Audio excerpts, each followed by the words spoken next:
este tipo de congresos, porque a veces pues me figuro que los que con interés y demás han preparado ponencias pues tienen dificultades para verse con tiempo tan limitado. Nosotros tenemos aquí en principio 3 ponencias y yo he recibido hasta esta mañana un total de 9 comunicaciones. Los ponentes están presentes: Roberto Blanco, Eva Martínez Empere, y falta Ignacio González Sarasola, que no ha podido venir por problemas también de vuelo. Sin embargo, ha hecho el esfuerzo de mandarme un resumen de su ponencia, que es muy amplia, un resumen reducido a 10 páginas, para que yo, bueno, pues intente aquí, si es que procede y no encajamos en un momento en el tiempo disponible, pues darle lectura. La intención mía es que cada ponencia disponga de alrededor de 20 minutos, con lo cual agotamos 1 hora y nos pondríamos en las 8:15, y luego, pues no sé yo si a todos los comunicantes, pero por lo menos a aquellos que tengan mucho interés en intervenir, podríamos darle pues como 5 minutos para que tuvieran oportunidad de decirnos algo de sus comunicaciones. Si no procede eso, de acuerdo con las reglas del Congreso, pues a lo mejor tendría que hacer un resumen de las mismas, pero me parece que el esfuerzo que han efectuado merece la pena que se les dé oportunidad en esta tribuna pues a exponer, aunque sea brevísimamente, el relato de su comunicación. Quizás la petición a los ponentes es que procuren no extralimitar el tiempo disponible. Yo voy a hablar 15 minutos para que puedan hablar los comunicantes. Vale, estupendo. Bueno, la mesa esta es mesa primera, el título es Nación, Soberanía y Representación. Y a mí lo que se me ocurre es recordar al principio de la misma, y repitiendo algo que ya escribí hace algún tiempo en algún lugar, que el 24 de septiembre de 1810 se produjo en un sitio próximo a donde estamos, en la isla de León, un movimiento telúrico que yo decía que era más gordo, más importante que el propio terremoto de Lisboa, que había asolado nuestras costas 55 años antes.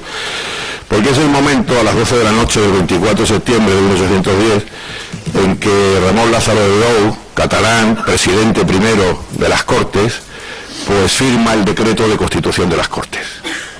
Y en ese decreto, como quien no quiere la cosa, y o como decimos los juristas, obiter dicta, es decir, el paso, pues se escribirá algo trascendental en nuestra historia. Y es que se va a escribir en ese decreto que se declara nula de ningún valor ni efecto la cesión de la corona que se dice hecha a favor de Napoleón, no solo por la violencia que intervino en aquellos actos injustos e ilegales, sino principalmente por faltarle el consentimiento a la nación. Y más adelante, cuando en ese mismo decreto se va a regular la fórmula de juramento que se le va a pedir al Consejo de Regencia, el primer requisito dirá: ¿reconocéis la soberanía de la nación representada por los diputados de estas Cortes Generales y Extraordinarias? Y en ese momento, como quien no quiere la cosa, y de rondón, se estaba colando en nuestra historia constitucional el final del antiguo régimen y el inicio del nuevo, al sustituirse la soberanía real por la soberanía nacional. Por eso, con toda lógica, en los 2 primeros artículos de la Constitución se establecería, en el primero de ellos, que la nación española es la reunión de los españoles de ambos hemisferios; en el segundo, que la nación española es libre e independiente y no puede ser patrimonio de ninguna persona ni familia; y el corolario ineludible de todo ello, que es el artículo siguiente: la soberanía reside esencialmente en la nación y por lo mismo pertenece a esta exclusivamente el derecho de establecer sus leyes fundamentales. Sin embargo, hay que decir que esta inequívoca formulación de la Constitución de Cádiz pues contrastará o será presa un poco de la propia ambigüedad que la existencia de la Constitución de Cádiz genera, porque empieza por un hecho que llama mucho la atención, muy llamativo. Era el hecho de que los sitiados en Cádiz lo eran por un ejército que, con todas las limitaciones que el imperio napoleónico impuso a la revolución, esparcía por toda Europa las ideas liberales. Y sin embargo, los que estaban enfrente hicieron una labor muy curiosa, porque era adoptar y adaptar las ideas del ejército que estaba enfrente, mientras aparentemente decían luchar por lo contrario. Por eso la Constitución de Cádiz va a ser presa de la ambigüedad de su propia existencia, y por eso el propio título preliminar del Argüelles pues va a reflejar claramente que lo que se pretende es simplemente poner al día, pulir un poco las antiguas leyes de la monarquía, etcétera, etcétera, y que no se está, por así decirlo, haciendo un movimiento auténticamente revolucionario. Así que Cádiz va a partir de un inconveniente, que es el de suponer que no existía una solución, que no había una ruptura, sino que seguía existiendo una solución de continuidad, porque no se trataba de hacer una revolución como la que había ocurrido en Francia, regicida y de ruptura, sino de representar un intento posibilista en un contexto en el cual todavía los elementos conservadores, bien reconocidos luego en el manifiesto de los persas y en el Viva las Caenas, distaban muchos de tener una posición irrelevante. Se trata además de un intento teórico, porque es un texto que en sus 3 momentos de vigencia no llegó, digamos, a tener efectividad en la práctica, no llegó a tener vigencia más que 6 años y medio si sumamos los 3 momentos en que estuvo en vigor la Constitución. Pero sin embargo, según yo he escrito también en algún otro lugar, a mi juicio es un texto muy importante porque tiene una bastante influencia, como todos sabemos, en el movimiento constitucional del 19, porque en algunos aspectos, por lo menos desde mi punto de vista, la Constitución de Cádiz destaca bastante, aunque es tributaria naturalmente la francesa, 1791, como así todo el mundo sabe, pero destaca bastante por su modernidad y su anticipación. Y es que, en mi opinión también, los constituyentes de Cádiz fueron muy habilidosos en la manera de formular algunas cuestiones, porque estaban presos, como he dicho anteriormente, de esa situación en la cual tenían que construir lo nuevo diciendo que lo que estaban era remozando lo viejo. Y por eso, en los 3 aspectos fundamentales, como todos sabemos también, que son los elementos nucleares para la existencia de una constitución, de acuerdo con el movimiento constitucional liberal, sobre los que pivotó el paso del antiguo régimen al nuevo, la soberanía nacional, la separación de poderes y los derechos y libertades. En los 2 últimos, derechos y libertad y separación de poderes, la Constitución fue como una constitución de camuflaje. A mi juicio establece una separación de poderes claramente estructurada, pero lo hace al socaire de la organización de los poderes y sin entrar, digamos, en grandes declaraciones. Sin embargo, hay algunos preceptos que sorprenden absolutamente por su modernidad, sobre todo lo que se refiere a la caracterización del Poder Judicial. ¿Y qué decir de los derechos? También vienen muy ocultos. Hay gente que dice que la Constitución de Cádiz no tenía derechos porque no está más que el artículo 4, unas declaraciones muy genéricas. No. La Constitución de Cádiz tiene un catálogo de derechos. Lo que pasa es que hay que leerlos siguiendo 2 aspectos fundamentales. Un artículo fundamental que es el que pone limitaciones al poder del rey, y ahí va a estar un núcleo importante de derechos, y luego otro núcleo muy importante de derechos, enfocándolos no como desde el punto de vista, digamos, dogmático de su formulación, sino pragmático de su protección, encargándole a los jueces, es decir, una y otra vez, sobre todo a los jueces de lo penal, la protección del derecho tal, del derecho cual, etcétera, etcétera. En cambio, ese camuflaje no se da en Cádiz con el tema de la soberanía nacional, con la proclamación de la soberanía, sino que se hace sin ambajes, lo acabamos de ver, fundamentalmente en el artículo 3. ¿Y qué es lo que pasa en esa proclamación de la soberanía? Pues hombre, que si somos conscientes de que tenemos que situar las cosas en su contexto cronológico, y si hacemos abstracción de que evidentemente por ese momento cronológico que se vive, se está todavía años luz a distancia de incorporar instituciones que luego han tenido carta de naturaleza como absolutamente necesarias y irreversibles. Sin embargo, a mí me llama también la atención que la Constitución de Cádiz, al servicio de ese principio básico que no va a ser camuflado de la soberanía de la nación, se va a articular todo un esquema de gobierno representativo. No quiero consumir mucho más tiempo, pero es enormemente llamativo si os fijáis lo siguiente. Si sumamos los artículos, si sumamos en el título tercero de la Constitución, los 6 primeros capítulos se van a dedicar a organizar el gobierno representativo. Es verdad que todo se hace mediante una estructura piramidal. Es verdad que el sufragio es indirecto, es verdad que el sufragio está restringido a los que tengan la condición de ciudadanos, que a su vez se determina en otro artículo de la Constitución. Es verdad que estamos años luz, si estamos del sufragio universal, pues del sufragio femenino. Pero con todo y con eso, al final, Al final lo que se dice, y se ha dicho ante una de las ponencias generales, es que la representación se va a articular en función de distritos o de circunscripciones, que diremos ahora, en base a 70.000 ciudadanos, o de provincias que tengan por lo menos más de 35.000. Y a todo eso, a montar todo eso, se dedican 6 capítulos, los 6 primeros del título tercero, pero a continuación el título tercero se va a dedicar a toda la organización de las Cortes. Y a continuación no solamente se queda aquí Cádiz, sino que va a montar todo otro título en el cual se va a intentar articular el gobierno representativo en las entidades que hoy llamaríamos locales, es decir, en los ayuntamientos y diputaciones. Al final de todo este viaje, ¿dónde llegamos? Pues sinceramente, si uno cuenta los artículos, 188 artículos de la Constitución de Cádiz, la mayor parte de ellos directamente y el resto de forma indirecta, se orientan a organizar el gobierno representativo. Es decir, casi la mitad de la totalidad de los artículos de la Constitución de Cádiz. Por eso yo creo que estas reflexiones sobre nación ligada a representación, pues es algo, digamos, que merece la pena en una visión retrospectiva como la que intentamos hacer de la Constitución de Cádiz. Sobre esto hay preparadas unas ponencias, la primera de ellas de Roberto Blanco, Soberanía y Nación, el Constitucionalismo Revolucionario. La segunda era de Ignacio Fernández Sarasola, me la ha mandado, es una ponencia muy densa sobre representación y partidos. Esta mañana me ha mandado unos cuantos folios de resumen por si procede dar lectura a la misma. Y finalmente una ponencia de Eva Martínez Pérez sobre representación y sufragio. Es decir, temas que están muy ligados a esto que yo acabo de comentar.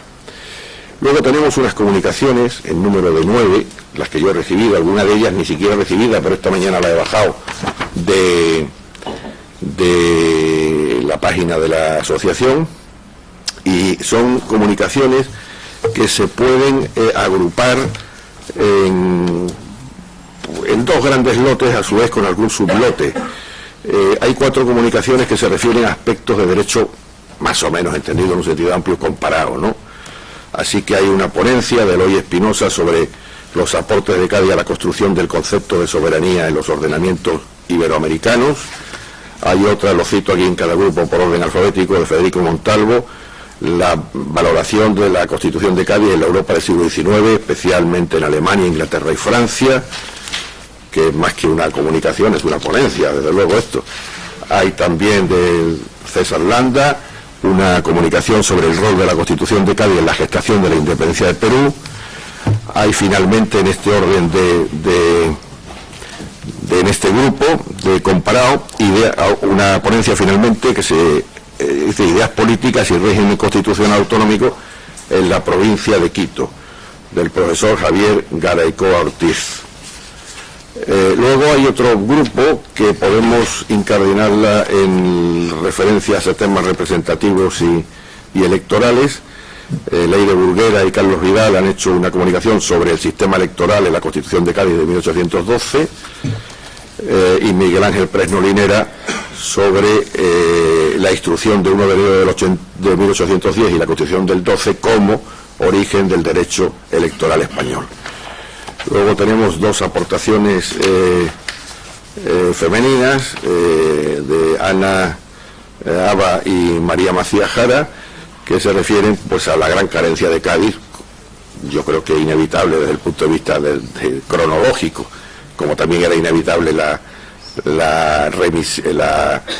alusión a la religión católica como la única de todos los españoles, etcétera, etcétera. Una de ellas responde al título, Ana Aba, del gran olvido del constitucionalismo gaditano, y otra es el título, pues también es el mismo tema, pero en fin, con un enfoque distinto, la ciudadanía invisibilizada, el reconocimiento constitucional del sufragio femenino. Y finalmente hay una última ponencia que se desubica de estos grupos que yo he constituido, pero que tiene que ver con un papel relevante de las Cortes de Cádiz, donde ahí también se inicia, si ustedes quieren, lo que es el derecho financiero español, desde el punto de vista constitucional. La naturaleza jurídica de las competencias financieras en las Cortes de Cádiz en el esquema textual de la Constitución de 1812. Precisamente cuando yo he contado que son 188 de los artículos de la Constitución que se dedican al gobierno representativo, también incluyó en ellos aquellos que regulan las funciones de las Cortes y, entre otros, estos que se refieren a la competencia financiera de las Cortes. Si es posible, y dado que vamos a matacaballo, pero hasta ahora no he consumido más que 10 minutos, le daríamos, como he dicho antes, oportunidad a los comunicantes de exponernos, siquiera sea telegráficamente, el contenido de sus comunicaciones. Y ahora tiene ya la palabra Roberto Blanco para que nos ilustre sobre su ponencia. Muy bien, ¿sí? ¿Se ve?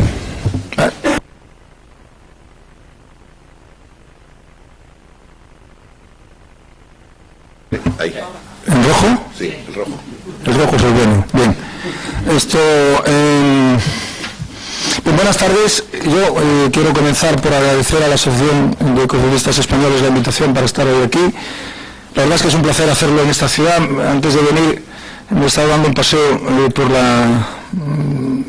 por esta ciudad que parece en realidad Cartagena de Indias, es a lo que se parece esta ciudad, mejor dicho Cartagena, esta ciudad. Y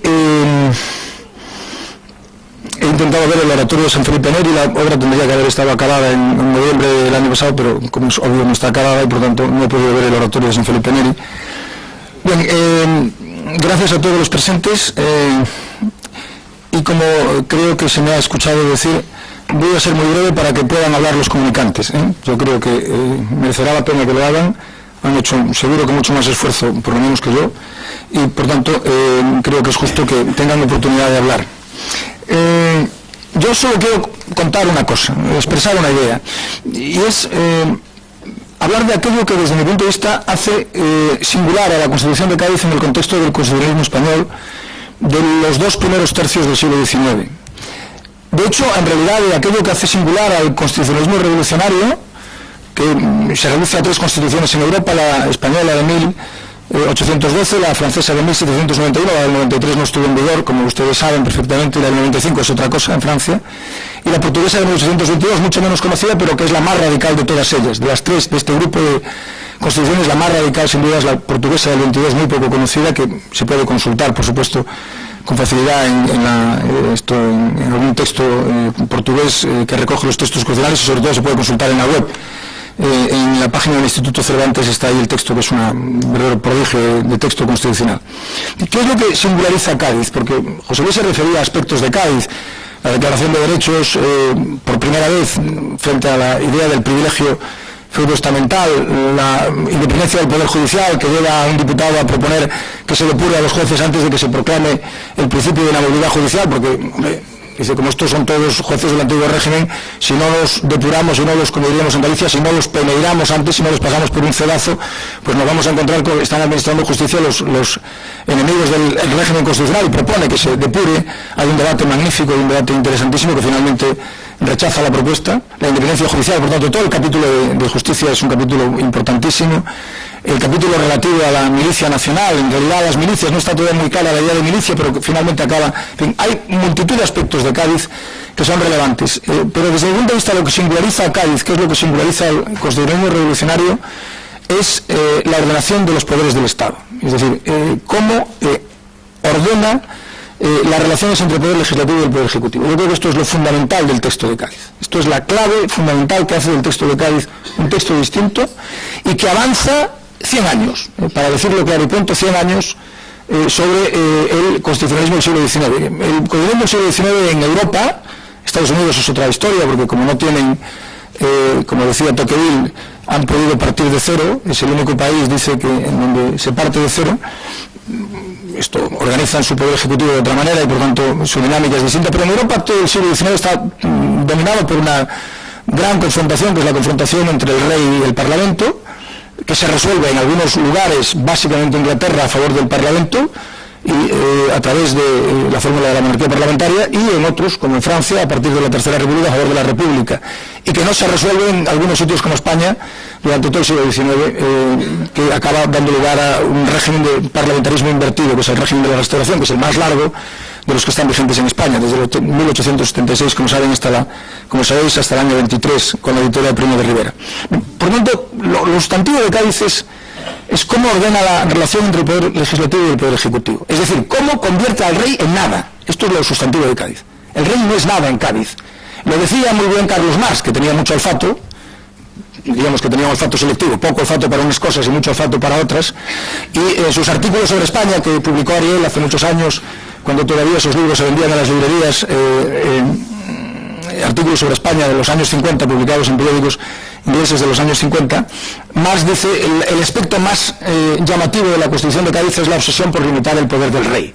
Claro, los gaditanos no eran tontos, no eran feministas, pero no eran tontos, ¿eh? Ellos sabían perfectamente en dónde estaban en el mundo en que estaban, claro. Cuando discuten, es un paréntesis, cuando discuten en relación con la ponencia de Sangüés, el profesor Néstor Sangüés, cuando discuten si los castas, es decir, los españoles que tenían antecedentes de África, es decir, los que tenían sangre negra, para entendernos, sangre no sangre pura blanca, debían ser tenidos en cuenta a la hora de calcular la representación. Hay un diputado que dice, hombre, como sigamos ampliando la base de la representación, vamos a tener en cuenta incluso a las mujeres. Y en esto el taquígrafo, que ustedes sabéis que ya había taquígrafos en Cádiz, y sabéis que en el año 1870 un impresor que debería de tener una estatua en cada ciudad de España, que se llama José Antonio García, publicó una obra magna que es todos los diarios de señores de las Cortes. El taquígrafo anota entre paréntesis grandes gritos, no, eso nunca. Es decir, que, efectivamente, los diputados de Cádiz eran lo que eran, ¿no? Sabían hablar perfectamente en latín, sabían francés, sabían inglés, los que se habían exiliado en Inglaterra leían perfectamente a Tácito, pero claro, lógicamente eran hombres de su época. Bien, y eran hombres de su época en todo, ¿no? Eran hombres de su época en todo, y eran hombres de su época también en eso, ¿no? Por tanto, los constituyentes a quien tenían miedo era el rey, porque el rey era un imbécil, el rey era una cosa lamentable, era un necio. Ahora está viendo, entrado un ratito, en el oratorio no se puede, pero en el Museo de las Cortes de Cádiz sí se puede, y está allí, yo creo que mal colocado. Yo no lo colocaría, en el Museo de las Cortes no colocaría unos retratos del rey Fernando VII, o los colocaría en un sitio especial, ¿no? Pero en fin, está allí el rey Fernando VII. Lógicamente los diputados sabían que el enemigo era el rey, y por tanto lo que hacen es cargarse al rey. Lo que hacen es eliminar al rey del proceso político, y lo hacen básicamente de tres maneras. La primera es menos significativa, aunque se ha hecho más insistencia en ella. Le niegan el veto, dicen, el rey no puede vetar. Tiene un veto suspensivo, pero el veto suspensivo no es el veto. El veto suspensivo lo que te permite es dilatar en el tiempo el proceso de aprobación de una ley. Es cierto, es mejor tener veto suspensivo que no tenerlo, pero lógicamente el veto suspensivo no es el veto real, el veto de verdad del siglo XIX. En España y en toda Europa, en esto no es peculiar España. España es igual que toda Europa. Es decir, es igual que toda Europa. Solo es distinta que Suecia y que Noruega, que van por libre, van en otra cosa, van en otro paquete. Pero es igual que Francia, es igual que, por supuesto, mucho más avanzada que Italia, que no existe en esa época, ¿no? Ellos están preocupados con reducir el papel del rey, por lo tanto le quitan el veto, le dan un veto suspensivo, que consiste en que transcurridas dos legislaturas, dos reuniones de Cortes, la ley se entiende aprobada automáticamente y firmada automáticamente por el rey. Por tanto, el rey, desprovisto del veto, pues como lo diría después Jelinek, ¿no? Que un rey que carece de veto es en realidad un jefe de república coronado, ¿no? ¿Qué es lo que hacen los constituyentes de Cádiz, ¿no? En realidad los constituyentes de Cádiz hacen eso. Dicen, como esto no nos podemos fiar de él porque es un individuo que es un traidor, y lo demostraría de manera palpable en 1814 derogando y declarando nulos de ningún valor ni efecto todos los decretos de estas Cortes, que se quiten del medio del tiempo como si no se hubieran aprobado jamás, dice el rey. En realidad lo que quería era laminar toda la labor de las Cortes, como si no hubieran existido nunca, como si estos individuos que se reúnen allí en Cádiz no hubieran estado en la historia de España, ¿no? El rey es eliminado de la Constitución, como digo, a través del veto suspensivo, y es eliminado de la Constitución a través, y lo veremos ahora, a través de la ordenación de los poderes en relación con las Cortes.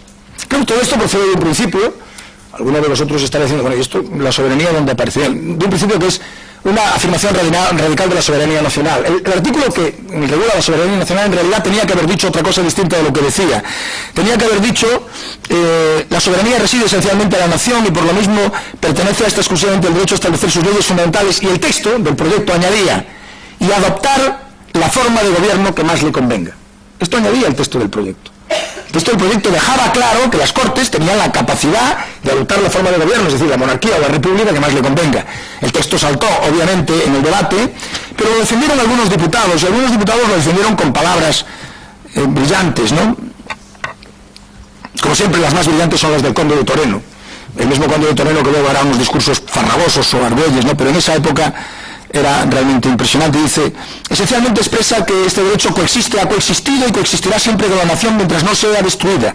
Envuelve además esta palabra esencialmente la idea de que es innegable y cualidad de la que no puede desprenderse la nación como el hombre de sus cualidades físicas, de las que no puede, como el hombre de sus cualidades físicas, porque nadie en efecto podría hablar por mí, respirar por mí, así jamás delega el derecho y sí solo el ejercicio de la soberanía.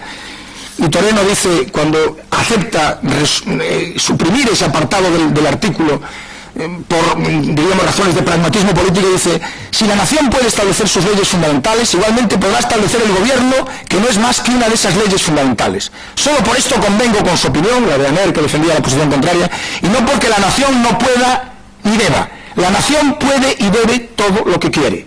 Bien, comparar lo que se dice en Cádiz con lo que se dirá después, ya no en el 45, en el 37, todo el largo tramo que va desde el feliz fallecimiento, feliz salvo para él, claro está, de Fernando VII hasta el año 1869, bueno, pues lo que se dice en Cádiz es verdaderamente sorprendente, ¿no? Pero, insisto, la idea fundamental no es el veto, esto no es la clave.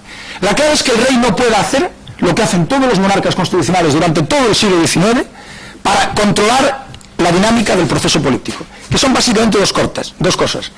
Convocar las Cortes, suspenderlas y disolverlas, básicamente disolverlas, esta es una de las piezas absolutamente fundamentales, y evitar que las Cortes se convoquen de manera automática. Es decir, allí donde no hay convocatoria automática de Cortes, y allí donde el rey puede disolver, el rey controla absolutamente el proceso político. Y el rey puede hacer algo fundamental, que es que cuando hay un enfrentamiento entre el Ejecutivo y el Legislativo, lo resuelve a favor del Ejecutivo de manera sistemática. ¿Cómo? Disolviendo las cámaras y convocando nuevas elecciones. Esto es lo que ocurre en toda Europa durante todo el siglo XIX, con la excepción de Inglaterra, en donde poco a poco se irá imponiendo el principio parlamentario, y en los países nórdicos, que como digo, van en un paquete aparte.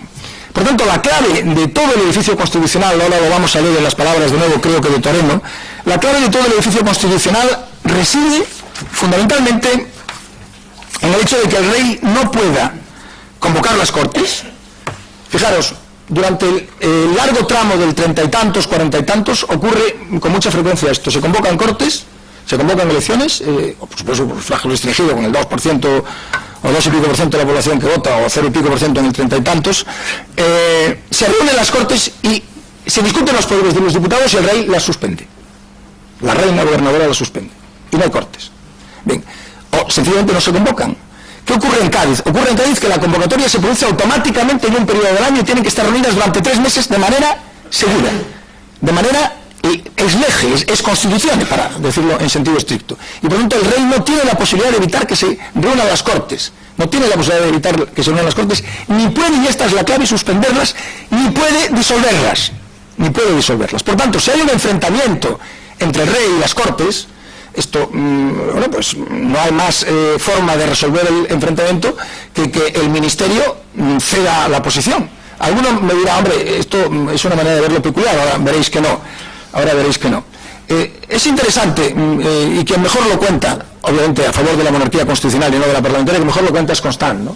Benjamín Constant, en el curso de política constitucional de los años 30, a finales de los años 20, principios de los 30, hablando de la Charte francesa de 1814, llega, hay un momento en el que está discutiendo si debe o no el rey poder disolver las Cortes, y afirma el Parlamento y dice que sí, con toda claridad puede disolver, y lo explica con una claridad meridiana. Dice, en realidad, si no puede disolver, lo que ocurrirá será que se verá obligado a cesar al gobierno, y si el Parlamento se atribuye la capacidad y la potestad de cesar, se atribuirá antes o después la potestad de nombrar. Quien tiene la potestad de cesar, tiene la potestad de nombrar. Bien, alguien podría decirme, bueno, efectivamente este es el esquema, el rey tiene un veto suspensivo, el rey no disuelve, el rey no suspende, el rey no puede convocar porque la convocatoria es automática, el rey no participa en la reforma de la Constitución, no se sanciona la reforma constitucional. Es decir, el rey no puede evitar la reforma constitucional, por ejemplo, que decidiese eliminar a la propia monarquía. Pero es que la Constitución de Cádiz estuvo vigente un periodo, que fue el trienio, y con esta idea termino para ajustarme estrictamente a los 15 minutos y que puedan hablar nuestros, seguro que esforzados, comunicantes.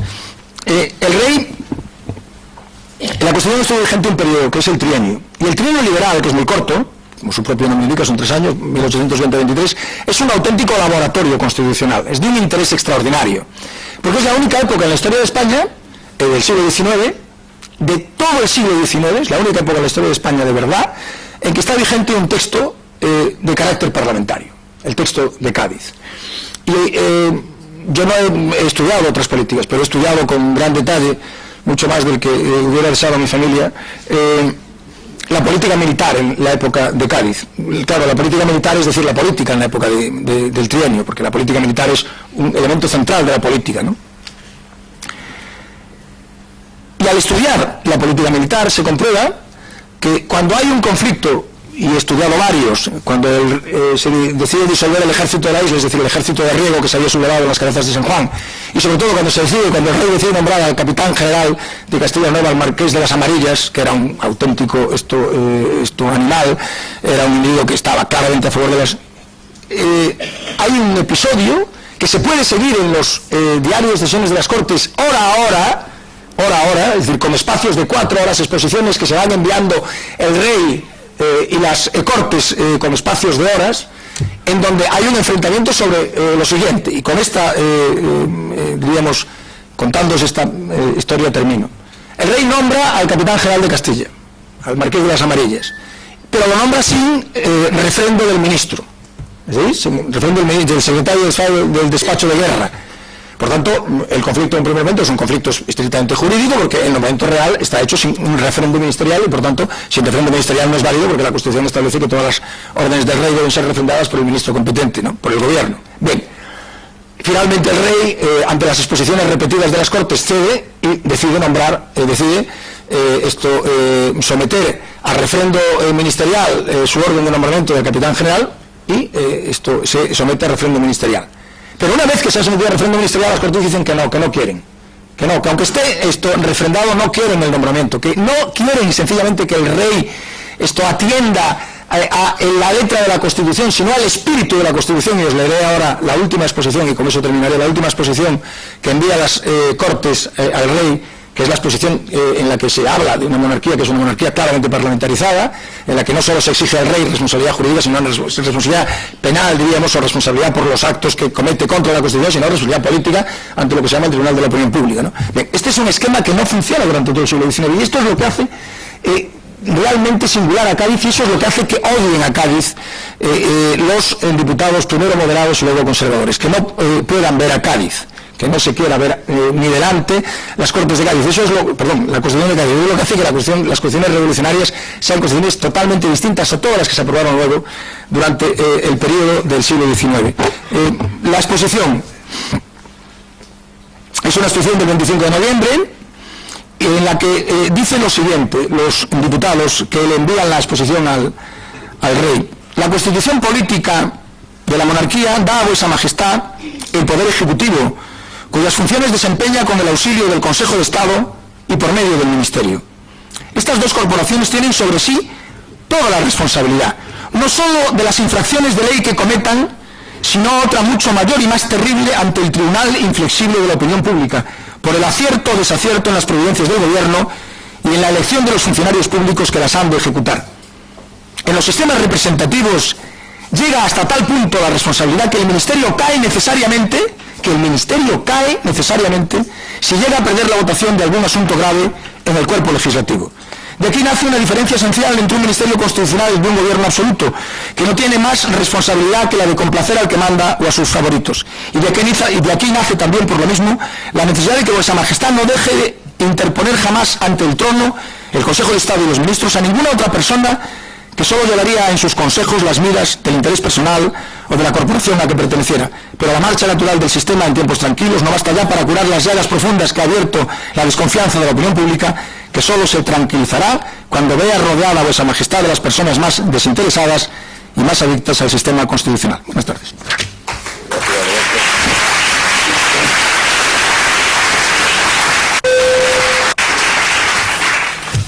Muy interesante la exposición tuya, Roberto. Quizás como una pequeña postilla, para los que no lo conozcan, hay un artículo fundamental de la Constitución de Cádiz, que es el 172, el de las restricciones a la autoridad.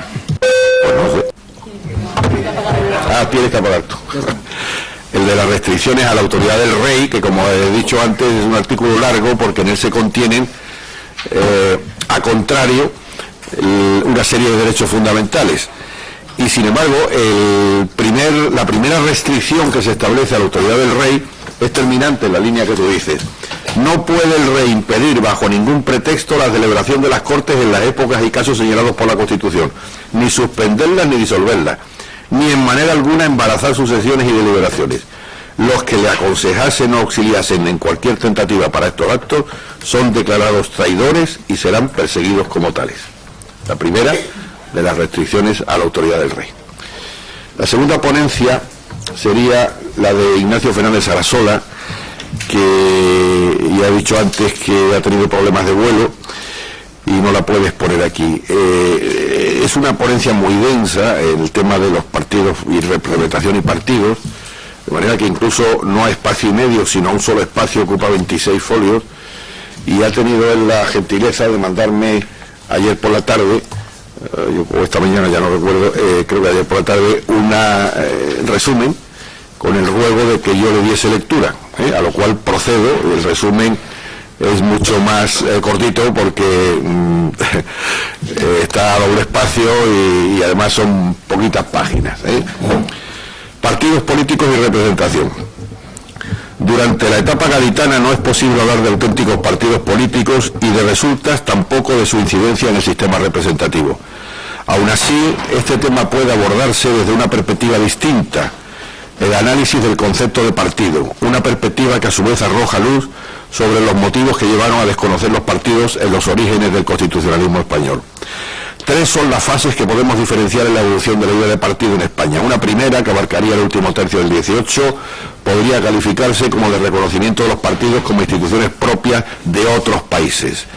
Una segunda, que sería el periodo de la Guerra de la Independencia, estaría caracterizada, según el ponente, por el silencio y el rechazo de los partidos. Y finalmente una tercera etapa, que ya incluiría el trienio liberal, que es el momento en que se evoluciona de ese rechazo inicial de los partidos a su aceptación. Y a continuación lo que hace Ignacio es desarrollar en su ponencia estas tres fases, de las cuales a su vez aquí hay un pequeño resumen.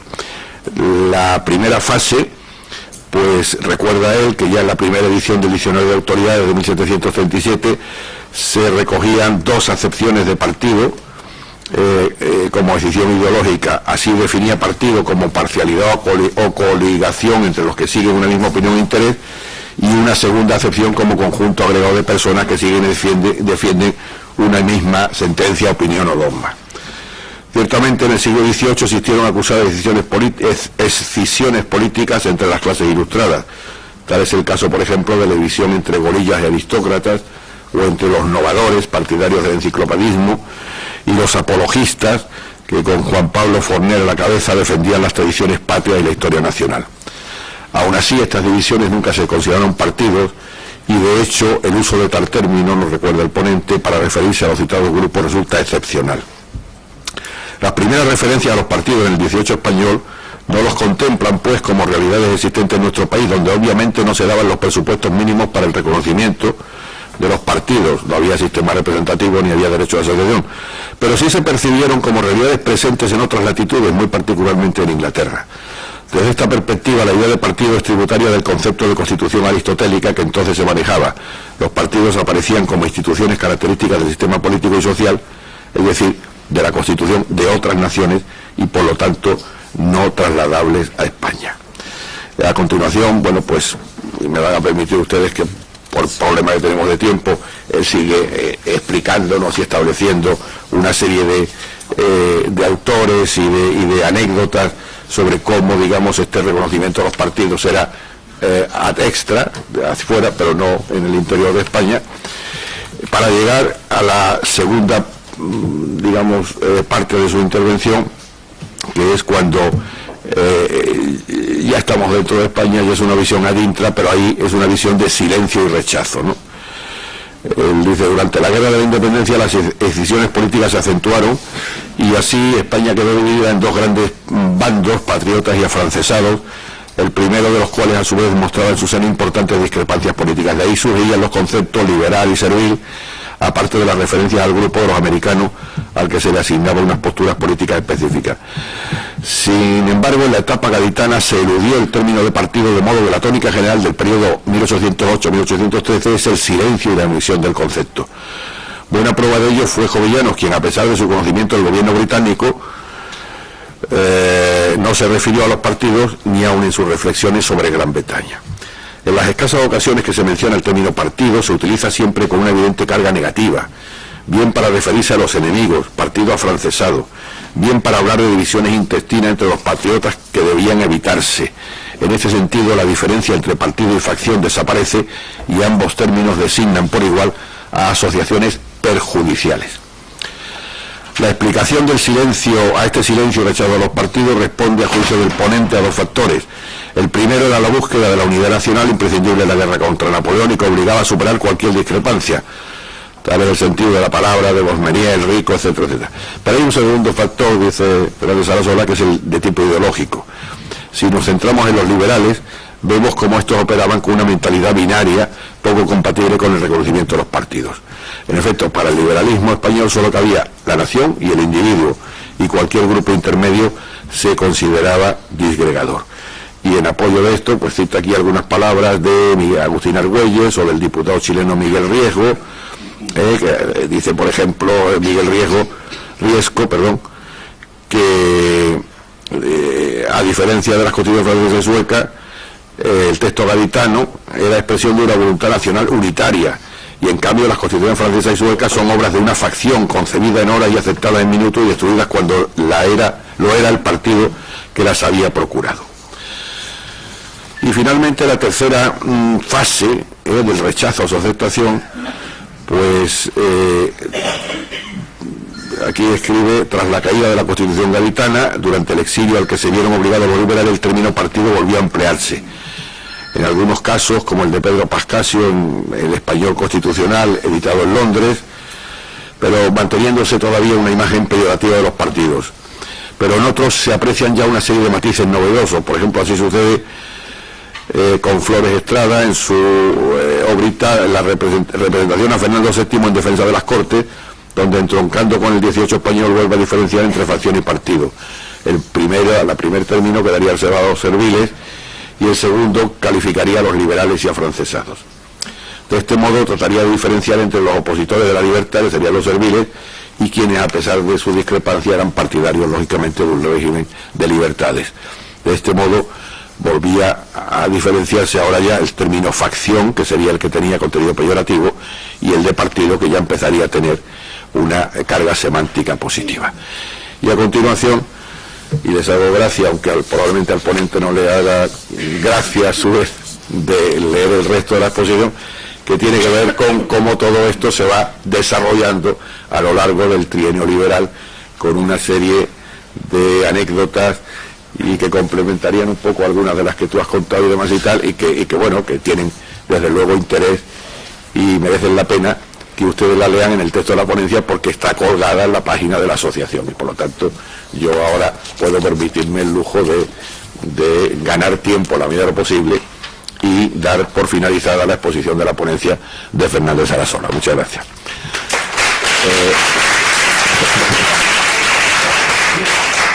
Tiene ahora la palabra en esta carrera en pelo doña Eva. Bueno, pues muchas gracias al director de la mesa, profesor García Ruiz, y también a la Asociación de Constitucionalistas de España, a la Junta Directiva y a su presidente, y también, bueno, al Centro de Estudios Políticos y Constitucionales y a la directora. Lamento tener esta voz, pero en fin, estoy acatarrada, pero bueno, creo que se me entiende. Claro, aquí en este congreso y también en obras anteriores, pues ya se ha hablado de las ideas internacionales, por ejemplo, el libro de la profesora Julia Sevilla, también sobre la nación y las Españas, representación y territorio, de la profesora Marta Lorente, y también en las ponencias generales pues se ha ido haciendo referencia a todo eso. Incluso pues se ha dicho ya que no quedaba definido el sujeto, ¿no?, el sujeto político. Por supuesto, eso es cierto, pero también lo es que de la lectura de la Constitución de 1812 se ve que ese sujeto, ese individuo, pues va a ser él y no ella. Y además ya al final, cuando ya se llega a ver quiénes van a ser diputados a Cortes, pues van a ser, digamos, esos varones propietarios. Efectivamente, bueno, pues había esos intentos de abolir, como decía Argüelles, la esclavitud, si no de manera inmediata, por lo menos el comercio, que esas hijas e hijos de personas esclavas, bueno, pues ya nacieran libres, y todo esto, por supuesto, es cierto, y por tanto, bueno, pues yo no me voy a dedicar ahí, sino que más que en sí de la Constitución de 1812, aunque era una referencia a ella, voy a hablar de ese contexto de la Ilustración, que se decantó, digamos, en una dirección, pero que desde el punto de vista de los postulados teóricos, digo, por supuesto no prácticos, no con la organización social existente, también se podría haber decantado en otro, ¿no? Entonces yo por eso a esa ponencia, a la que amablemente, bueno, pues me han invitado las instituciones y personas citadas, de representación y sufragio, pues le añadí el subtítulo, por decirlo así, de las huellas de una ausencia del siglo XVIII al siglo XXI, pero vamos, no se alarmen, que seré breve, sobre todo me dedicaré más que nada al siglo XVIII y XIX, y menos ya en esta exposición al XX y al XXI recién iniciado. Y sobre esto, bueno, pues me gusta empezar con dos citas muy conocidas, pero que quiero leerles aquí brevemente. Una es de Clara Campoamor, cuando dice que el silencio no absuelve las injusticias, y la otra también muy conocida, del Marqués de Condorcet, cuando dice: ahora bien, los derechos de los hombres se derivan únicamente de que son seres sensibles, susceptibles de adquirir ideas morales y de razonar sobre esas ideas. De esta manera, puesto que las mujeres tienen esas mismas cualidades, tienen necesariamente iguales derechos. O bien, ningún individuo de la especie humana tiene verdaderos derechos, o todos tienen los mismos. Y el que vota contra el derecho de otro, cualquiera sea su religión, color o sexo, ha jurado de los suyos a partir de ese momento. Entonces, claro, esas ideas, pues también, la de Clara Campoamor no, claro, como es obvio, pero esta última cita también estaba presente en esa época, ¿no? Entonces yo por eso, la primera parte, bueno, pues será justamente contrastando como esas ideas de libertad, de igualdad, también el preámbulo de la Constitución norteamericana, la búsqueda de la felicidad. En el artículo 13 de la Constitución de 1812 también se dice, bueno, que la finalidad del gobierno, en sentido general, y también gobierno como tal de la nación, pues es procurar la felicidad, el bienestar de los individuos que la componen. Es decir, que las ideas estaban, por así decirlo, flotando en el aire. Entonces, sobre ese contexto, pues haré un primer apartado sobre feminismo, ilustración y constitución en el siglo XVIII, después lo que sería feminismo liberal sufragista en el siglo XIX, después ya lo que sería, bueno, pues feminismo con la democracia, siglo XX, la paridad, y algunos retos pendientes en el siglo XXI, una brevísima pues reflexión final. En el siglo XVIII, como digo, bueno, pues tenemos ese contexto de ideales ilustrados, igualdad, libertad, incluso que a mí me gusta bastante, de búsqueda de la felicidad. Hoy lo diríamos más bien, está inserto en las constituciones con una cierta referencia a una calidad de vida digna. Hay que crear las condiciones, después, claro, cada cual va a procurar su felicidad dentro de ese contexto de una manera individualmente diferenciada. Y entonces, claro, nos encontramos con ese profundo contraste teórico entre esas ideas y después lo que va a ser, digamos, ese constitucionalismo del siglo XVIII e incluso del siglo XIX, que va a dejar fuera a la mitad femenina de la población, inicialmente a los varones no propietarios, pero esto sucedería, como saben, pronto, y también inicialmente, bueno, pues a personas con la piel de otro color.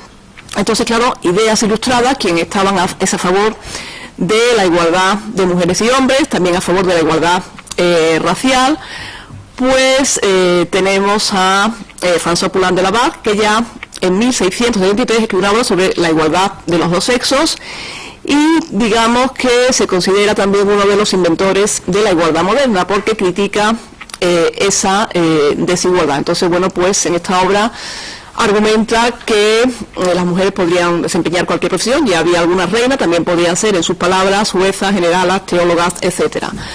Después también, bueno, pues tendríamos ahí, como decía, esas ideas del Marqués de Condorcet, con igualmente, al menos desde un punto de vista que podríamos llamar hoy de derechos humanos, de esa igualdad para todas las personas, sin distinción de sexo, color de la piel, religión. Después es cierto que sí defendía la admisión de las mujeres propietarias al derecho de ciudadanía, pero esa igualdad, por decirlo así, desde ese punto de vista de derechos humanos, pues sí la defendía ya.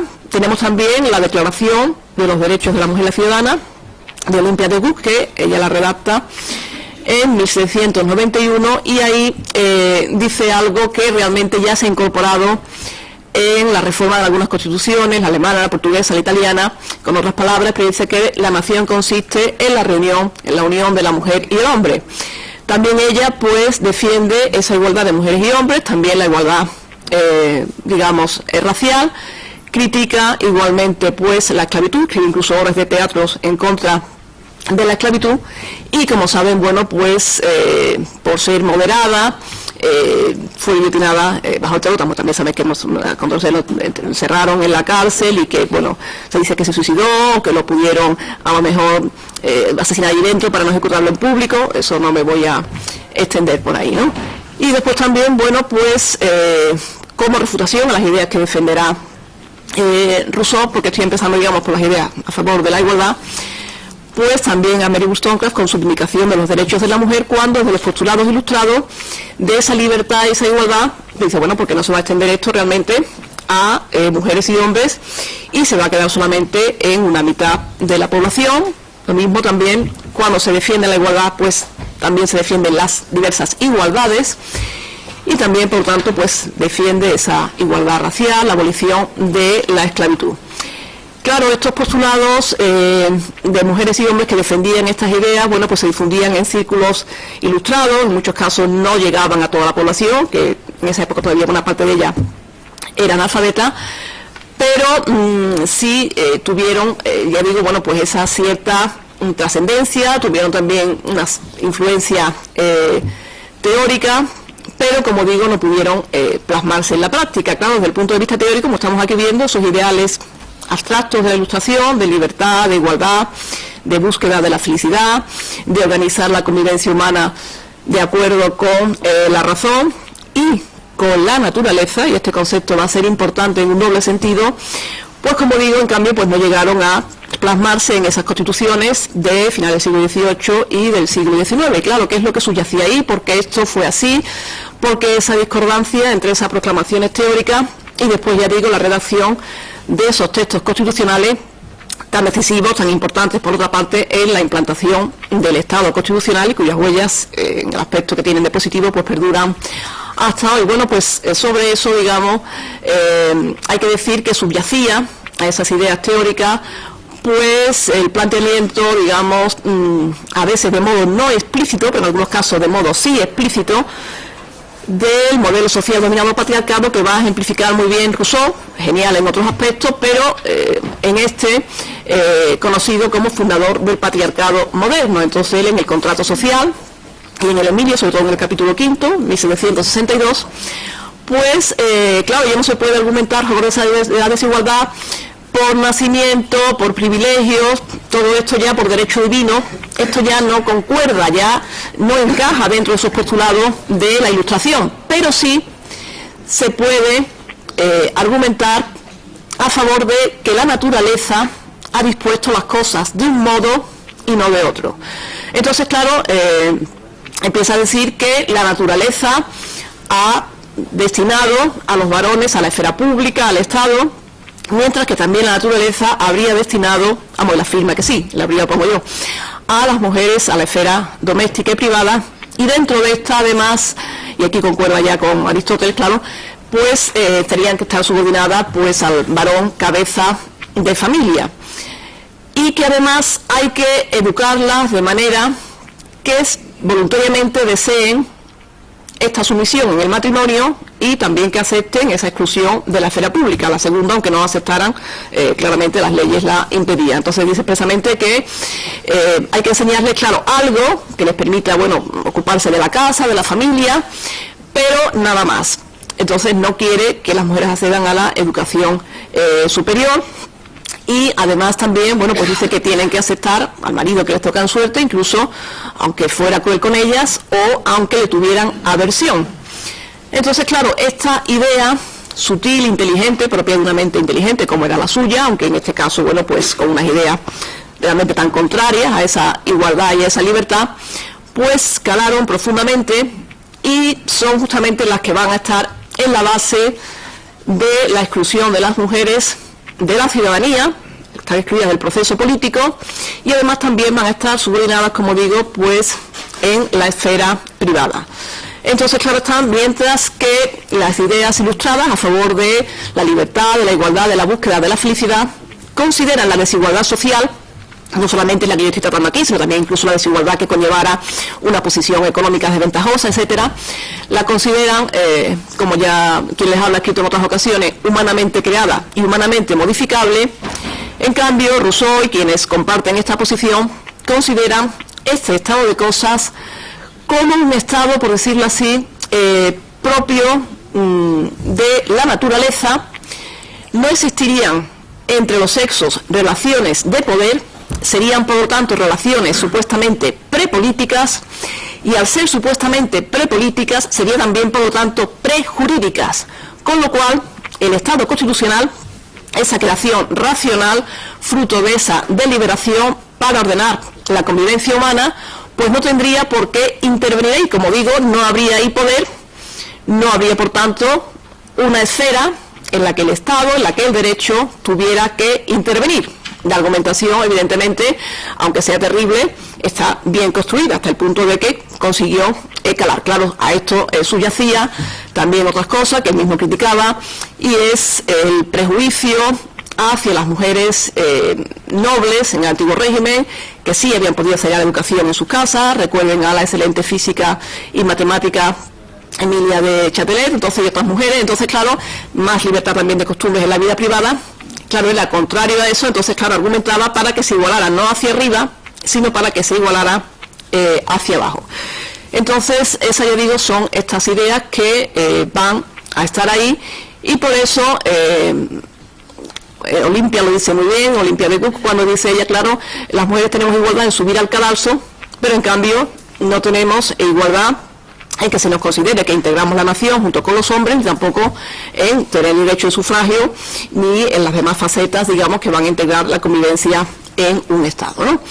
Eso sería un poco, a grandes rasgos, esa idea de feminismo, ilustración y constituciones en el siglo XVIII. En el siglo XIX, además, nos encontramos con que, como reacción justamente a estos planteamientos ilustrados, va a existir una gran virulencia a favor de este cambio en la posición social de las mujeres, por lo que la filósofa Amelia Valcárcel llama la misoginia romántica. Entonces, claro, aquí hay evidentemente un cierto recelo, se estaba ante algo nuevo, con esta implantación del Estado constitucional, con esas posibilidades que se le estaban dando a la razón como ordenadora de la convivencia humana, y entonces se pensaba que tampoco habría que ir, entre comillas, demasiado lejos. Si cambiaba la posición social de las mujeres, ¿qué iba a pasar con los lazos sociales, con la familia? Y entonces, bueno, pues se va a hacer una alabanza, puesto que ya esa posición más destacada intelectualmente, en su vida privada, de esas mujeres nobles, se iba a ver criticada, puesto que tendrían privilegios, evidentemente tendrían más privilegios que mujeres y varones que no pertenecían a ese estamento de la nobleza. Pues entonces, claro, se va a argumentar a favor de esa igualación, a favor de esa domesticidad de las mujeres, mientras que por el contrario, como saben, sí se iba ya ampliando, bueno, pues el derecho de sufragio a los varones no propietarios, por ejemplo en Francia en 1848, y entonces se pensaba que ya, para algunas personas podría decirse, bueno, que el Estado se estaba ya democratizando, que ya era democrático, ¿no?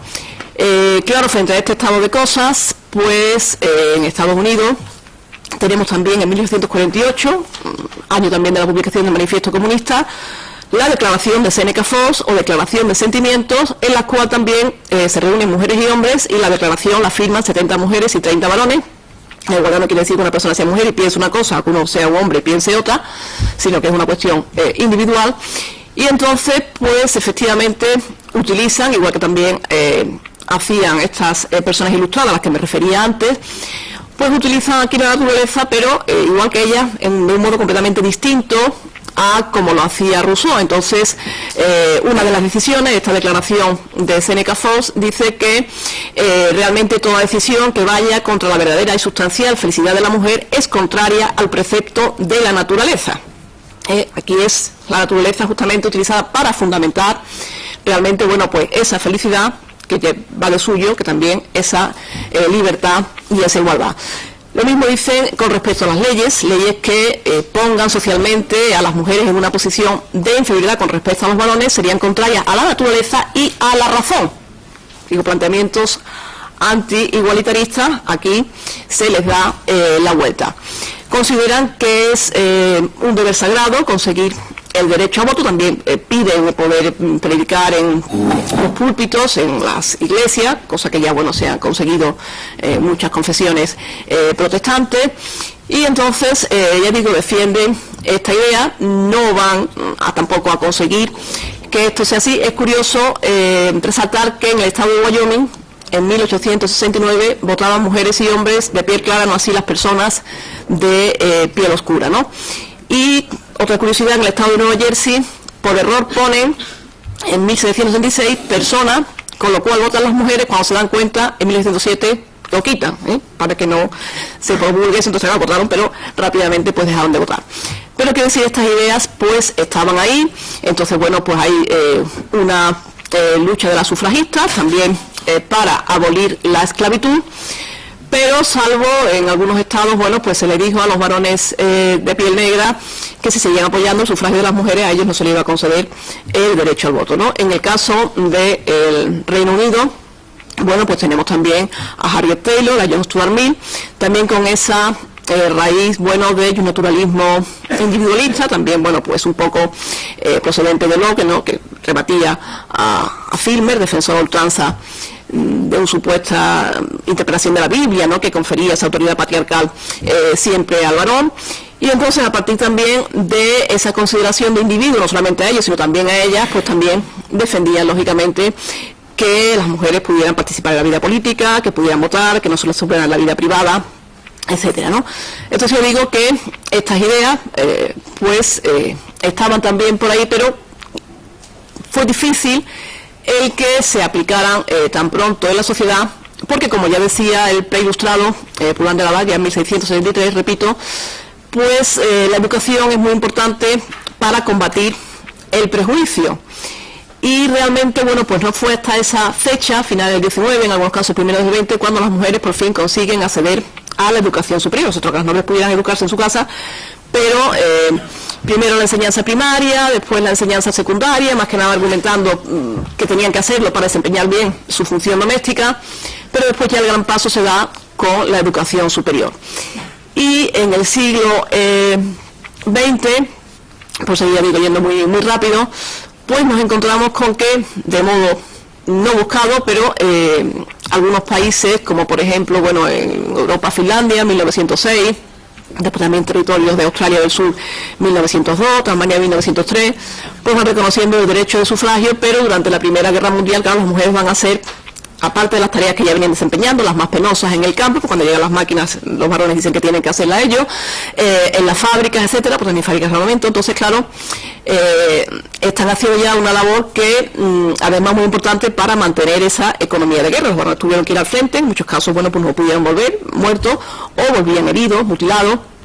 Entonces, claro, algunos países, bueno, pues ya le van reconociendo por fin, tras toda esa lucha pacífica, el derecho de sufragio. Por ejemplo, Noruega en 1913, Suecia en 1921, y bueno, Alemania es más conocido en el 18, etcétera, ¿no?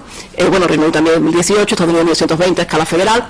Entonces ya se les va reconociendo, aunque después de la guerra se intenta que vuelvan a casa. En la etapa de entreguerras me salto las dictaduras, evidentemente, En la Segunda Guerra Mundial lo mismo, otra vez vuelven a llamarlas para que se ocupen de esa materia del país, de esa economía, mientras que los varones están en el frente.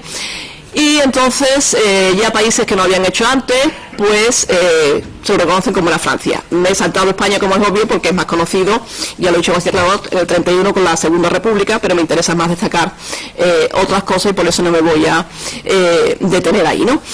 Y entonces, como digo, esos países que no lo tenían, Francia en el 44 y de modo bastante reluctante, Suiza en 1971, pues por fin las mujeres conquistan ahí el derecho al voto. Entonces también, después de la Segunda Guerra Mundial, como ya muchas mujeres estaban en otros empleos que no eran tan duros, tan penosos, pues se produce intentos de que las mujeres vuelvan a casa, que incluso se ven, y lo digo a título simplemente así anecdótico, en el cine norteamericano, películas de los años 50, pues como por ejemplo Orgullo contra Orgullo, pues se intenta que la mujer no tenga una profesión, en este caso la diseñadora de moda, sino, bueno, pues no quiere casarse, quiere que ella esté en casa, mientras que había, bueno, pues mujeres mucho más individualistas, en el buen sentido, en la etapa de los años 30, de los años 40, pero aquí no interesa. Claro, tenemos también un hito, que es la Declaración Universal de los Derechos Humanos, en 1948, entonces ahí se proclama la igual dignidad de cada persona y su igualdad de derechos y deberes. Pero aún así, y voy saltando de muchas cosas, nos encontramos con que a finales del siglo XX, pues todavía nos vamos a encontrar con que es cierto ya que las mujeres van a poder votar, pero que en cambio no están en los órganos de poder. Entonces, bueno, ahí va a haber una normativa, que no voy a decir aquí ahora, de Naciones Unidas, en el mismo sentido de la Unión Europea, y se va también a reclamar el que se puede repensar la democracia, no estamos en el fin de la historia, como decía Nemo Iluso Fukuyama, y entonces pues por eso se va a introducir la paridad, es decir, que mujeres y hombres compartan el poder político para poder transformar la vida.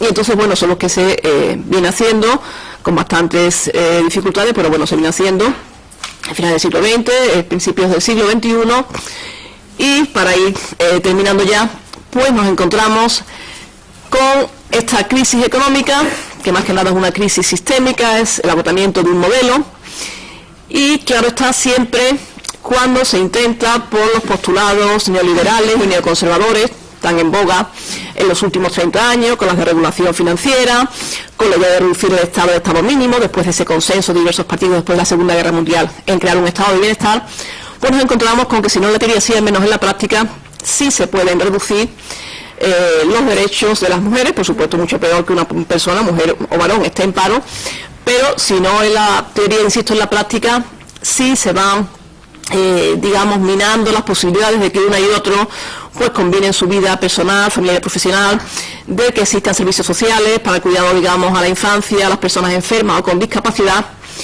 pues va a ser bastante difícil que se puedan mantener en la práctica, bueno, pues estas conquistas, ¿no?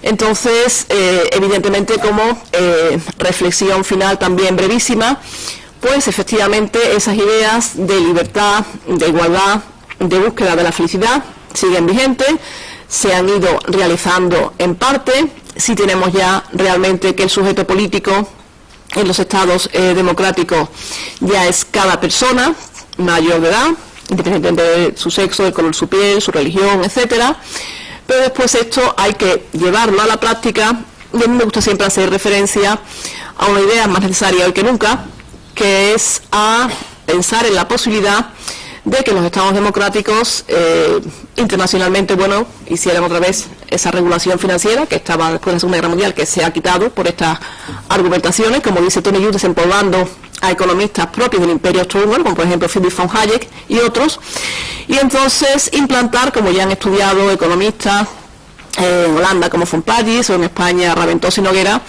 pues la renta básica de ciudadanía, y él considera que cada persona, por el mero hecho de serlo, si es nacional de un Estado o incluso residente desde el punto de vista legal, pues tendría derecho a un mínimo vital que la impidiera caer en la indigencia. Es lo que también dice Galbraith en Una sociedad mejor, que si la gente no actúa con diligencia, si no trabaja, eso no quiere decir que se las vaya a condenar a pasar hambre, ¿no? Y como última frase, bueno, pues vuelvo otra vez a Olimpia de Gaulle, que efectivamente la nación, estamos claros, con unas constituciones que son pensadas para los estados, que la nación tiene que tener en cuenta, evidentemente, a la mujer y al varón. Entonces, para no pasarme, pues termino aquí y muchas gracias por su atención.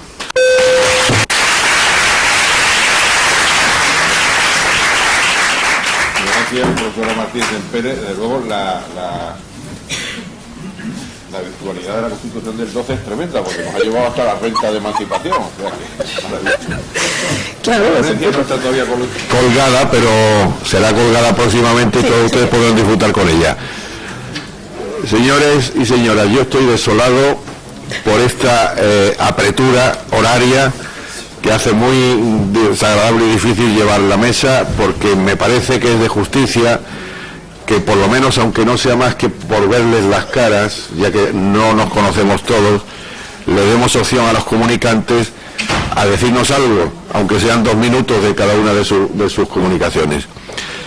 Y en este sentido he recibido una nota del presidente de la asociación que me recuerda que a las 20:50 hay que desalojar, perdón, a las 20:50 hay que desalojar esto porque nos echan. Así que lo que tenemos son escasamente 30 minutos. Aquí hay un micrófono que se aprieta aquí, se habla por aquí, pero que incluso se graba en el sistema de tal, y que yo cedería a los señores comunicantes que lo tengan a bien. No sé exactamente por dónde empezar o no, pero me da a mí la impresión, en fin, que por ejemplo tengo aquí la primera que tengo en este lote. Federico Montalvo está por ahí, que yo no lo conozco personalmente. Federico Montalvo no está. Pues, mira. Y Eloy Espinosa, ¿quieres intervenir? Sí, te mato porque nos tenemos que ir. No, pero creo que sí. Bueno, ponte ahí en aquel, sí. Es que no quería yo que perdiéramos tiempo yendo y viniendo. Porque... Bueno, sí, pero creo que la pasada a ser más rápida. Bueno, gracias a todos, a todas, gracias especialmente a los organizadores, a Miguel y a Paloma de manera muy especial, y voy rápido al punto. La idea de la ponencia que he presentado es cómo se enfoca los problemas o los aportes de Cádiz, y sobre todo en el tema de soberanía a nivel de Hispanoamérica. Y aquí es importante decirlo. En Hispanoamérica esto sí ha sido relevante, no solo por su juramentación, que como se ha explicado es relativa, o porque hubo una participación de estudio significativa, con los matices que ya se han dicho en una ponencia anterior. Es importante porque fue central como elemento de discusión en el debate para la configuración de las instituciones que vinieron después. ¿Y esto por qué? Porque la crisis española del 19 permite, en el caso latinoamericano, algo que se va a decir de suyo reflejar de forma muy importante. El esfuerzo, este difícil equilibrio, por un lado, establecer algunos cambios en parámetro más democrático, pero rescatando elementos de institucionalidad y rescatando elementos de identidad. Entonces, este difícil equilibrio que se manejaba en el contexto de Cádiz es muy útil para la reflexión latinoamericana. Para la reflexión latinoamericana, tanto de los procesos de independencia que se van a dar después, o por los procesos de independencia que ya estaban en trámite en este contexto. Y esto se hace, sin duda, para, en uno u otro caso, tener alguna pauta de discusión para lo que se quiere formular como nuevas instituciones a aplicar. Y en ese sentido, incluso en el tema de soberanía, el asunto se ve con más claridad, porque es donde este equilibrio se plantea con menos amajes. Allí sí la cosa es bien clara, hay una apuesta por tener un esquema de desmontaje, pero cuidando ciertas formas, pero yendo a una cosa distinta y en un contexto diferente. Entonces, en este escenario se entiende como nuestras constituciones latinoamericanas, incluso en aquellos países donde no se había juramentado la Constitución de Cádiz, Argentina por ejemplo, cómo van tomando el elemento de la soberanía nacional y todas las repercusiones que esto tiene del artículo 1, 2 y 3 de Cádiz. Y algunos copiando actualmente el texto de Cádiz. Yo les menciono al vuelo, la comunicación está para leerlo en detalle: Argentina, Uruguay, Chile, Venezuela, Ecuador, aquí presente el profesor ecuatoriano, Perú, y podría seguir en el suma y sigue. Entonces, vemos cómo, a pesar de que tenemos una constitución de una vigencia formal muy corta, hay una impronta muy fuerte en la discusión académica del sostenimiento de instituciones. Un último aporte con esto termino para no pasarme en el tiempo. Proyectando entonces la significación, gracias Roberto, la significación de lo que se está planteando. Se puede decir que en el contexto latinoamericano que Cádiz y sobre todo el tema de soberanía es muy importante por tres cosas. La primera, porque implica un esfuerzo conjunto en una mayor igualdad de condiciones entre peninsulares y iberoamericanos. El segundo, porque es un esfuerzo por, en un contexto de crisis, dar respuestas que rescaten institucionalidad pero que planteen las cosas en un nuevo parámetro. Y en tercer lugar, es importante porque se juega claramente a un modelo de despersonalización del ejercicio del poder. Es cierto que en nuestros países ya ninguno o muy pocos mantienen en su constitución fórmula de soberanía nacional. Estamos en la soberanía popular como argumento o en la crítica al sostenimiento del concepto de soberanía. Pero la idea de la despersonalización del poder que vino con Cádiz llegó para quedarse. Y como podemos ver, algunos de estos tres problemas, o todos estos tres problemas en un contexto distinto como el de hoy, todavía se siguen dando. Con lo cual, tal vez tomando el título de este seminario, podemos decir que las huellas de Cádiz han aportado, pero pueden seguir aportando y pueden seguir siendo un camino a seguir en el futuro entre nuestros países. Nada más. Muchas gracias.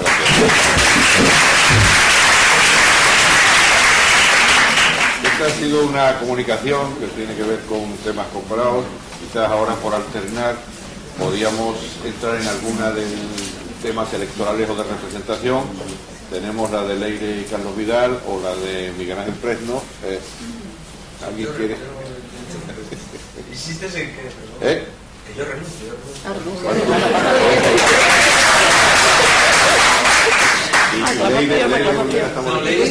Leire no ha venido, o sea que ahora bueno, pues entonces volveríamos a las comunicaciones comparadas. El profesor Landa, Garicoa. Es una cosa muy puntual, es el tema de la audiencia de Quito, ¿no? Sobre Cádiz. Vale. Bien, muchas gracias. Básicamente yo quiero poner énfasis en dos o tres cosas. Primero, como dijo la profesora Lorente, en 1812, Cádiz es la última oportunidad del hispanoamericanismo. Hay quienes han puesto énfasis en la idea de la insularidad de la Constitución de Cádiz, pero olvidan que tras esa insularidad se encontraban vastos territorios, particularmente en el continente americano. Y las repercusiones van a ser distintas, diferentes, porque no solamente se trata para la óptica de quienes concurren aquí, los representantes americanos, José Mejía Lequerica entre ellos, los elementos ideológicos de la construcción del Estado sobre el cual hacía énfasis Roberto Blanco, sino también el tema de la representación y además de algo que se encuentra implícito, una ausencia para la cual pues van a encontrar voz a través, ocasionalmente en algunos de estos diputados, las poblaciones indígenas de América. Sobre esto también vale la pena destacar que la Constitución de 1800, una de las decisiones del Congreso de Cádiz fue la abolición de las prestaciones de las mitas de los indígenas. Y esto va a tener una repercusión incluso en el elemento de la representación. También se hacía referencia por parte de la profesora Lorente que uno de los aspectos esenciales que producto de la Constitución de Cádiz fue la proliferación de representaciones locales, de ayuntamientos. El sistema representativo o electoral que se consagra en la Constitución es por escalas. La última es justamente la de las parroquias, ¿no? Y lo interesante es que incluso destaca un historiador ecuatoriano, Jaime Rodríguez, que los indígenas empiezan a elegir representantes, y lo cual pues provoca la inquietud de los grandes hacendados, criollos o españoles, indistintamente, ¿no? Porque por primera vez estos dicen que ellos también tienen derecho de representarse Y por otra parte, habida cuenta de que la Constitución elimina los privilegios en cuanto a la tributación, reclaman pues por tanto que ellos no están obligados a pagar el tributo de indios, que es una excepción y que por tanto pues no se puede considerar como un elemento especial de carga hacia ellos, ¿no? Hay que destacar que todo eso va a producir una conmoción, particularmente cuando Fernando VII, a partir de 1814, ¿no?, restaura el absolutismo. Es el punto final, es el acabose para cualquier intento del hispanoamericanismo, ya por cierto erosionado por el proceso independentista que se había iniciado en Argentina, en Colombia, Venezuela, y que por supuesto llega también hasta Ecuador. Yo quisiera destacar aquí que en ese sentido este elemento se va a perder, el elemento de la igualdad que la Constitución de Cádiz provoca es más que nada en el imaginario, ya lo hemos dicho en el caso de los indígenas, pero también entre las mujeres de América. Si bien no a través del tema de la representación, sí en su activa participación, lógicamente no masiva, ¿no?, pero en la activa participación dentro de los procesos de independencia. Son suficientemente conocidos, quizás el más conocido el de Manuela Sáenz, la compañera de Simón Bolívar, ¿no? Pero esto provoca en el imaginario de estos sectores un deseo de autorrepresentación que lógicamente acoge algunos de estos planteamientos de la Constitución de Cádiz. Quisiera destacar también aquí que este elemento de autorrepresentación, por ejemplo, se va a mantener incluso al poco tiempo de la independencia, ¿no? El mismo historiador al que ya hice referencia menciona cuando ya en el Estado ecuatoriano conformado se pretende que los indígenas continúen llevando cargas públicas. Por cierto, el tributo de indios se mantuvo también tras la independencia, esta vez a favor de los estados respectivos. Estos aducían, cito, que la Constitución de Colombia, ya conformada la Gran Colombia, ¿no?, y por su código que nos gobierna está declarado que todo hombre republicano no es ni puede ser feudatario ni sujeto contra su voluntad a ningún servicio vil, conceptando al hombre libre en sus acciones y derechos sagrados que posee. Por lo tanto, no puede constituirle a ninguno por estrépito, fuerza ni violencia a que sirva en ningún ministerio, no siendo que sea con su espontánea voluntad. Este texto lo ha rescatado el historiador Rodríguez, ¿no? Es una representación de indígenas, de interandinos en el Ecuador. Cierro esta intervención porque hay una ruptura, o hay un intento, una visión de ruptura, que es la que Simón Bolívar va a plantear en torno a estos temas, ¿no? Lo importante es que desde 1815, en sus cartas de Jamaica, Bolívar aboga por la especificidad de América, aduciendo básicamente que somos diferentes, no somos europeos, dice él, ¿no? Y luego hace una serie de alegatos. Pero en el año de 1819 se celebra el Congreso de Angostura en Colombia, que elabora la Constitución colombiana, a la cual, por cierto, Bolívar resiste. Pero resiste precisamente porque ahí no se reflejan algunos aspectos esenciales que para él son importantes en torno a la justicia y la igualdad. Él en su alocución inicial, está también en la ponencia, no la cito porque, y con eso termino, ¿no?, dice lo siguiente: si el principio de la igualdad política es generalmente reconocido, no le es menos de la desigualdad física y moral. La naturaleza hace a los hombres desiguales en genio, temperamento, fuerzas y caracteres. Las leyes corrigen esta diferencia porque colocan al individuo en la sociedad para que la educación, la industria, las artes, los servicios, las virtudes le den una igualdad ficticia, propiamente llamada política y social. La diversidad de origen requiere un pulso infinitamente firme, un tacto infinitamente delicado para manejar esta sociedad heterogénea, cuyo complicado artificio se disloca, se divide, se disuelve con la más ligera alteración. El sistema de gobierno más perfecto es aquel que produce mayor suma de felicidad posible, mayor suma de seguridad social y mayor suma de estabilidad política. Gracias.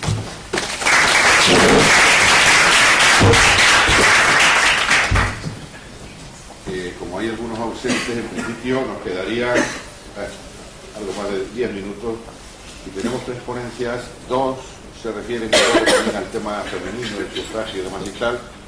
La profesora Ana Aba está presente. Sí, ella. Muy bien. Y también de la profesora María Macías está presente. Sí, pero yo soy para ponerme susurro a...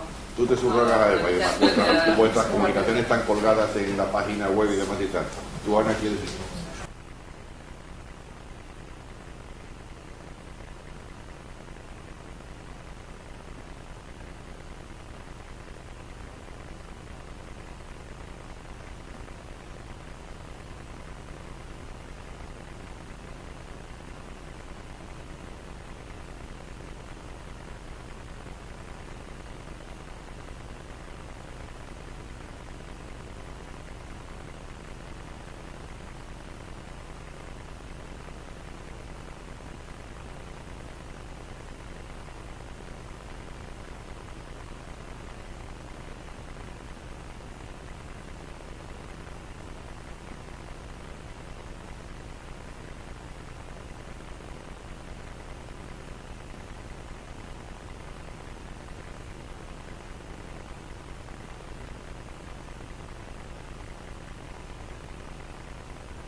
Yo creo que es una comunicación muy interesante y que también disfrutaremos con su lectura en la página web de la asociación.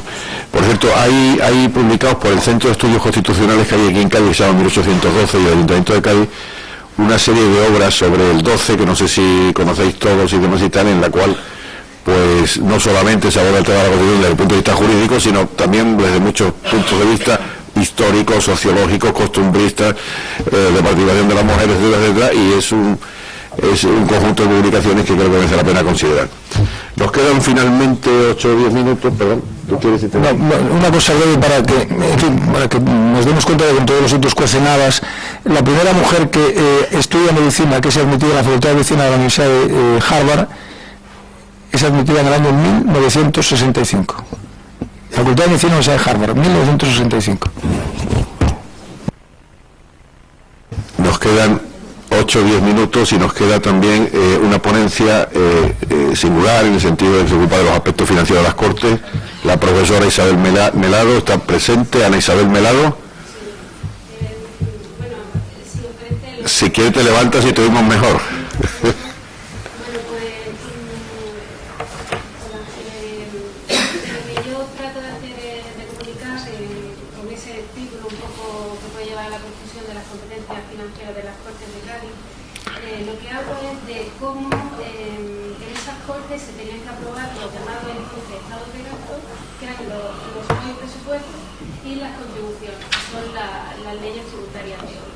Entonces, bueno, en este trabajo se hace un análisis desde el discurso preliminar a la Constitución de 1812 y el texto de la Constitución de 1812 bueno, en este cotejo lo que se ve es que, a pesar de que en el discurso el principio de división de poderes como contrapeso, para quitarle poder al monarca es un bastión bastante considerable, y el principio de reserva de ley también es un pilar fundamental, y el derecho de propiedad privada también es otro pilar fundamental. Cuando el propio Argüello, que fue el que lo pronunció, habla en el discurso de la posibilidad de frenar un poco ese poder que tenía el monarca a la hora de establecer los estados de gasto y fijar las contribuciones, Argüello hace, además de bueno, me voy a centrar. Argüello considera que necesariamente toda vez que se reconoce la soberanía nacional del Parlamento, de las Cortes, deben ser las Cortes las que aprueben esas limitaciones del derecho de propiedad privada. Entonces es muy sólido el discurso a la hora de establecer los estados de gasto para frenar ese poder, en fin, para frenar ese poder del monarca. Y en fin, el principio de reserva de ley aparece muy claro en el discurso. Sin embargo, cuando nos vamos al texto de la Constitución de 1812, ocurre todo lo contrario. El poder lo sigue teniendo el monarca a la hora de fijar los estados de gasto, así como fijar las contribuciones, porque el monarca, a través del secretario del despacho de Hacienda, el que fija la cuantía de todas las contribuciones, que son los impuestos de hoy, bueno, los tributos de hoy, que deben completar o que deben ir a acompañar a ese estado de gasto. Entonces, bueno, lo que se hace una crítica de cómo esos principios, que ya lo hizo Blanco White, esos principios tan solemnes y tan grandiosos que forjaron todo el ideario de Cádiz, a la hora de trasplantarlo, a la hora de llevarlo a cabo, la ingeniería del texto constitucional, bueno, se ve que hay un desfase entre el discurso y en fin, cómo limitaban el derecho de propiedad. Y quizá por lo que le ha enviado a esta mesa es por cómo en cuestión presupuestaria de alguna manera no se... la representación política ha habido un desfase, ¿no? Se han sacado las leyes de presupuesto del resto de leyes que se aprueban en base a la representación política. Muchas gracias. Muchas gracias, profesora Melado. Es muy interesante su aportación. De todas maneras, una reflexión. Creo que la Constitución hay que ver como conjunto. Los actos del rey eran nulos y no iban refrentados por el correspondiente secretario de despacho, y a su vez, si la memoria no me falla, los secretarios de despacho del rey o los secretarios del rey eran nombrados previa terna del Consejo de Estado, algo así. Eran responsables. O eran responsables ante las Cortes y demás y tal, pero había una ¿perdón? Penalmente. Pero en el trienio, lo que se le exige al rey cuando nombra a este hombre no es la responsabilidad penal, es la responsabilidad política a la que se le llama responsabilidad ante el Tribunal de la Opinión Pública, pero eso es la responsabilidad política. En todo caso, no nos da tiempo a debatir, pero para la profesora Melado quiero decir que eso quizás dulcifica un poco su desilusión sobre la disparidad entre el discurso y el texto concreto de la Constitución.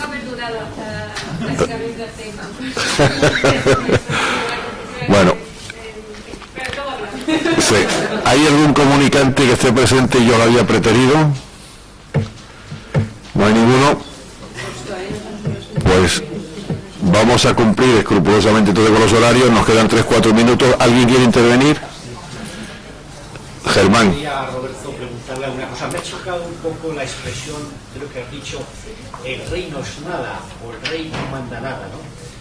Y, hombre, yo creo que, por supuesto, deja de ser soberano, pero es jefe de Estado, y para mí es jefe de gobierno, es decir, no hay ningún presidente del gobierno.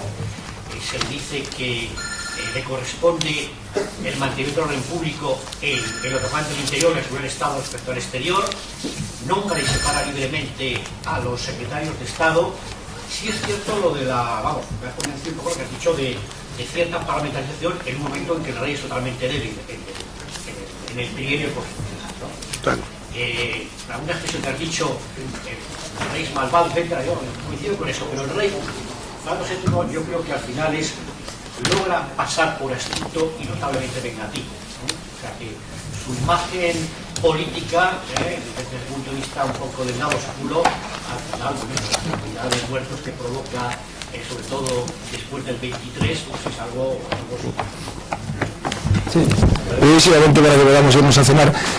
Claro, el rey no es nada en comparación con el monarca constitucional del siglo XIX. Claro que el rey tiene muchísimo poder, tiene muchísima influencia.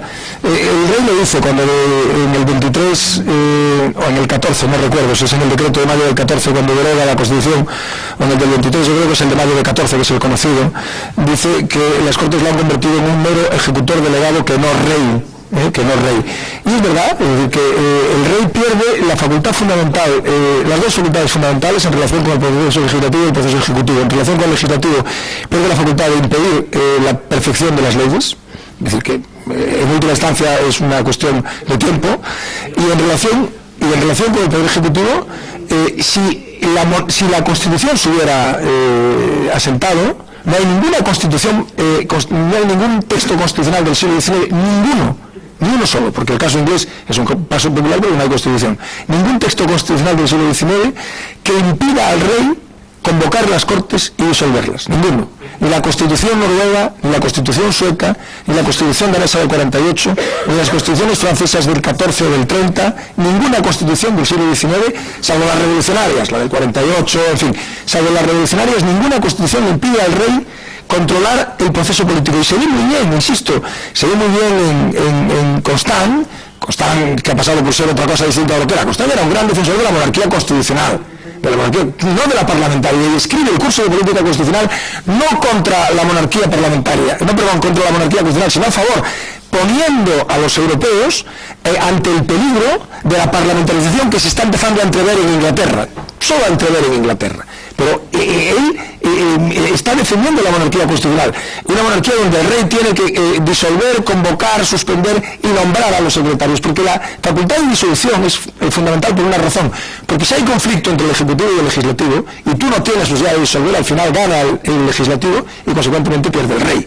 Es decir, si el rey pierde la facultad de cesar, pierde la facultad de nombrar, como se ve perfectamente en Inglaterra, y el caso de Inglaterra lo demuestra de una manera palpable. En relación con la imagen del rey, bueno, la mejor idea de la imagen que los liberales españoles tienen del rey durante todo el siglo XIX, no es una idea que se extiende a lo largo de todo el XIX, la expresa Benito Pérez Galdós en el primero de los episodios nacionales, quiero recordar que es el primero, que se llama La Fontana de Oro, en relación con este bar que todavía existe en Madrid, aunque creo que no está en el lugar donde estaba la antigua Fontana de Oro, que es el nombre de una sociedad patriótica, esas sociedades patrióticas que Gil Novales estudió también, y en La Fontana de Oro hace un retrato de Fernando VII en donde están, digamos, todos los tópicos en el sentido estricto de la palabra, todos los tópicos del liberalismo hispano sobre el rey. El rey es un necio, el rey es un traidor, el rey es un adebe, el rey es un débil, es una persona sin carácter, controlado por los curas, controlado... En fin, bueno, yo no sé si esto responde a la realidad, aunque lo que he leído sobre Fernando VII da una imagen, diríamos, muy poco edificante del rey, ¿no? El rey traiciona a su padre y luego, en fin, el rey era realmente, yo creo que cuando fallece el rey en el año 1834, en 1933, es una fecha feliz, efectivamente, porque fue el peor rey que hemos tenido en toda la época, entre el siglo XIX y XX hemos tenido reyes, en fin, complicados, pero es el peor de todos con mucha diferencia, sin duda, ¿no?